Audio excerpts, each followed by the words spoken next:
ভাইরে ভাই, আপনাদের সাথে একটা বিষয় শেয়ার করি। সকালে মেশিনে কাপড় দিছিলাম, কাপড়গুলো ধোয়ার পর একটু রোদ্রে মেলে দিছিলাম। তো বাচ্চাকে বলছিলাম কাপড়গুলো নিয়ে এসে সুন্দর করে ভাঁজ করে ড্রয়ারে রেখে দাও। ও দেখেন ভাঁজ করছে প্রত্যেকটা কাপড়। আমি বলছি সেটের সাথে সেট মিলে ড্রয়ারে রাখবা। ও করছে কি দেখেন, প্রত্যেকটা কাপড় একটা একটা করে ভাঁজ করছে, করে পুরো বিছানা। আমি এখন গোসলে যাবো, এসে দেখি এই অবস্থা। তাহলে বলেন বাচ্চাদের দিয়ে আসলে কতটুকু কাজ সম্ভব হয়। তো যাই হোক, আলহামদুলিল্লাহ ওই ভাঁজটা যে করছে, ভাঁজ করতে পারছে, এটাই আলহামদুলিল্লাহ। আমি এখন এগুলো গুছে আবার রেখে দিই। তো আসলে বাচ্চাদের দিয়ে মাঝে মাঝে কাজ করানো উচিত।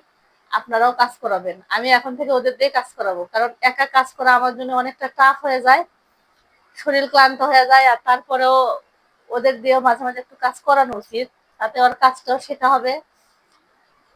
তো এখন থেকে একটু চেষ্টা করবো, কাজে আপনারাও চেষ্টা করেন, তাদের বাচ্চা আছে তাদেরকে শেখাবেন।